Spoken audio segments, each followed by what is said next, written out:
passar agora para a quarta-feira, onde o testemunho de Tomé vai ser considerado. Irmãos, um aspecto que não aparece na lição, que não é trazido pelo autor, mas eu quero trazer como introdução da lição da quarta-feira, é o fato de que todos nós, e o próprio Evangelho nos dá uma ajudinha para isso, né? Nós consideramos Tomé o discípulo duvidoso. E muitas vezes, quando nos deparamos com alguém que está mergulhado em dúvidas, você é um Tomé, você não acredita, você tem dúvida, você não crê nas coisas. E essa, de certa maneira, irmãos, é uma injustiça contra Tomé. Há dois registros anteriores da vida de Tomé que nós parece que não conhecemos, ou se lemos e esquecemos, ou não consideramos. O primeiro está na história da ressurreição de Lázaro, no capítulo 11 de João, verso 16, quando Jesus estava dizendo que iria agora em direção a Jerusalém para ressuscitar a Lázaro. E os discípulos disseram: Senhor, mas ainda há pouco os judeus queriam matar-te e agora o Senhor volta para lá. E aí Tomé vem com uma declaração tremenda: então vamos nós também, se necessário, vamos morrer com ele. Um testemunho impressionante. Não podemos avaliar se seria ou não um testemunho parecido com Pedro, que jamais vou te negar, e depois negou, mas o fato é que está ali registrado um gesto, um ato de coragem da parte de Tomé: se necessário, vamos para morrer com ele. Um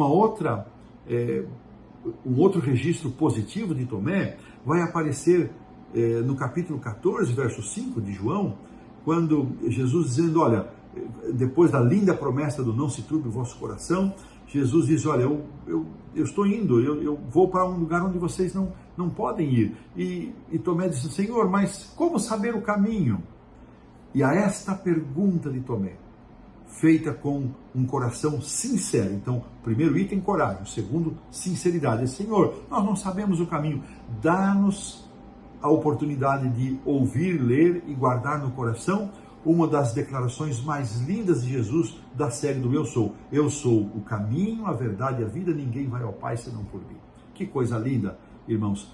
Um ato de coragem, um ato de sinceridade. Mas nós preferimos ficar com a terceira aparição de Tomé, que é a aparição da incredulidade. Sabe, irmãos, nós muitas vezes somos cruéis com aqueles que nos cercam, com aqueles com quem convivemos. Às vezes os membros da família, os irmãos da igreja, ou mesmo pessoas do nosso convívio. Muitas vezes nós marcamos uma pessoa e tratamos aquela pessoa por aquele erro que ela cometeu e não somos capazes de olhar para a pessoa de uma outra forma, com um olhar de bondade, com um olhar de misericórdia, com um olhar de perdão. Que nós não sejamos assim. E vamos aproveitar então agora para ver a reação e o testemunho de Tomé. O cenário é o cenário pós-crucifixão. Ali estavam os discípulos reunidos no cenáculo no domingo próprio da ressurreição. Jesus ressurgiu, ele aparece a Maria Madalena, ele vai ao Pai, se apresenta, ouve a declaração de sacrifício satisfatório, pleno, ele desce e se apresenta aos discípulos de Emaús, entra em casa com eles e quando ele vai dar graça sobre o pão, ele desaparece milagrosamente e aparece milagrosamente aos discípulos, estando as portas trancadas do cenáculo com medo. Ali Jesus se apresenta e diz palavras maravilhosas, diz a eles, os cumprimenta, os saúda com a paz e sopra sobre eles o Espírito e os comissiona para o ministério, para o testemunho. E Tomé não estava. Aqui, irmãos, tem uma primeira lição subliminar, transversal. Sabe, irmãos, nós perdemos bênçãos específicas e exclusivas quando deixamos de nos congregar com os nossos irmãos de fé. Deus é um Deus de natureza abençoadora. Nós não vamos encontrar em nenhum texto da Bíblia que Deus só abençoa aqueles que vão à igreja. Não, de forma nenhuma. Mas Ele tem bênçãos especiais para aqueles que se congregam, para aqueles que se reúnem. Ele mesmo disse, quando estiverem 2 ou 3 reunidos em meu nome, eu estarei aí no meio deles. Há uma bênção especial. Deus é abençoador. Ele pode ouvir qualquer oração de qualquer pessoa em qualquer lugar. Mas Ele tem um tipo de bênção especial que Ele direciona, que Ele entrega tão somente para aqueles que, reunidos em seu nome, se encontram em oração e comunhão. Irmãos, que não permitamos que as comodidades desta vida, que o conforto ou a extensa atividade que muitas vezes marca e determina a nossa caminhada, nos afaste, nos tire da igreja. Pelo contrário, que nós sejamos, irmãos, um exemplo com a nossa família de estarmos na igreja, de compartilharmos os momentos especiais de culto, de amarmos os nossos irmãos, encontrarmos os nossos irmãos, abraçarmos os nossos irmãos, animá-los, entusiasmá-los, e só a nossa presença já é suficiente para isso, muito mais quando podemos ter contato. Então essa é uma lição. Mas ali, Tomé, quando ouviu o relatório dos discípulos, disse: não, eu não acredito, só se eu puser a minha mão nas suas marcas, nas suas marcas de sacrifício. E 8 dias depois, diz o texto de João, aqui nós estamos no capítulo 20, eu estou aqui folheando a minha Bíblia para chegar lá, aí então estamos aqui,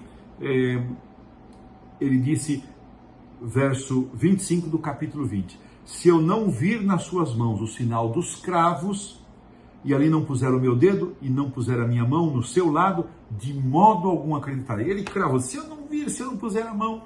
E é interessante, irmãos, que aí o texto dos versos 26 a 29 nos conduz à seguinte compreensão, que 8 dias depois, estando novamente os discípulos reunidos, Jesus se apresentou entre eles. E interessante que, novamente, as portas trancadas, então Jesus foi direto, dirigindo-se a Tomé, ele disse, verso 27, vou pedir produção, por favor, coloque aqui os caracteres de 20 e 27, de João, e logo disse a Tomé, põe aqui o teu dedo e vê as minhas mãos, chega também a tua mão e põe-na no meu lado, não sejas incrédulo, mas crente. Que coisa impressionante. Irmãos, os comentários, inclusive de Ellen White, nos dão conta de que Jesus tratou com amor, com brandura, o incrédulo Tomé. Esse traço de incredulidade que se manifestou e que não era possivelmente o traço dominante da vida dele, mas naquele momento se manifestou. E Jesus tratou com brandura. Aqui, irmãos, há uma lição muito preciosa para nós. Como é que nós temos tratado aqueles que erram, aqueles que falham? Eu tenho convicção arraigada que uma das formas em que mais nós nos parecemos com Cristo se estabelece pela forma como nós tratamos os que erram. O perdão, a graça, a nova oportunidade, o estender da mão. Eu tenho esta certeza, esta convicção de que quanto mais perdoadores, quanto mais misericordiosos, quanto mais amorosos com aqueles que erram, com aqueles que tropeçam, com aqueles que duvidam, com aqueles que caem, quanto mais fazemos isso, mais nós nos parecemos com Cristo. Mas também Jesus não deixou de dar uma branda repreensão a Tomé, porque quando Jesus ele dirige estas palavras a Tomé, especialmente o final, não sejas incrédulo, mas crente, olha a reação de Tomé. Respondeu-lhe Tomé, Senhor meu e Deus meu. Imediatamente Tomé, ele reconhece o seu erro, reconhece a sua falta, a sua culpa, reconhece a sua falta de fé, a dureza do seu coração, e isso é como se fosse um pedido de perdão, Senhor meu e Deus meu. Olha que lindo, Tomé reconhece nestas palavras, ele reconhece a humanidade de Cristo, ele reconhece a divindade de Cristo, ele reconhece a sua inadequação, ele reconhece que sem Cristo ele jamais teria salvação. Lindas essas palavras de Tomé. É assim também que nós pensamos de Cristo, é assim que nós nos referimos a Cristo. E agora vem a resposta de Jesus, e eu vou pedir para a produção colocar novamente o verso 29. Disse-lhe Jesus, esse é o nosso verso para memorizar, porque me viste e creste, bem-aventurados os que não viram e creram. E esta frase do 29, meus irmãos, que é uma repreensão branda. Jesus deu uma repreensão branda, porque Tomé, com o seu gesto de incredulidade, ele passou a representar um grupo de pessoas que estabelece condições para crer em Jesus. E esses estão por aqui hoje, irmãos. Muita gente quer estabelecer, se eu não vir, se eu não puser a mão, e se isso não acontecer, se isto não ocorrer, eu não aceito, eu não creio. Irmãos, não é este o caminho do Evangelho. Há muita gente que está estabelecendo condições para aceitar a Cristo, quando nós deveríamos agradecer por aquilo que Cristo fez por nós e nos entregar a Ele sem reservas, sem exigências, mas Ele estava aqui na sua insanidade, estabelecendo condições, e Tomé representa esse grupo que hoje age assim.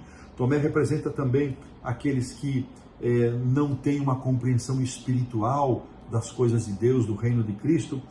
E finalmente, Tomé ouve a repreensão de Cristo e ele se arrepende do seu erro e ele passa a ser um discípulo vigoroso e uma testemunha fiel de Jesus até o fim de sua vida. Que exemplo lindo, que lição maravilhosa da vida de Tomé. Que Deus nos abençoe, irmãos, a tirarmos as lições positivas do exemplo de Tomé, e que Deus nos abençoe a crermos sem reservas, não impormos condições e sermos testemunhas fiéis acerca do Cristo maravilhoso que deu a vida por nós. Desta maneira, pomos um ponto final na lição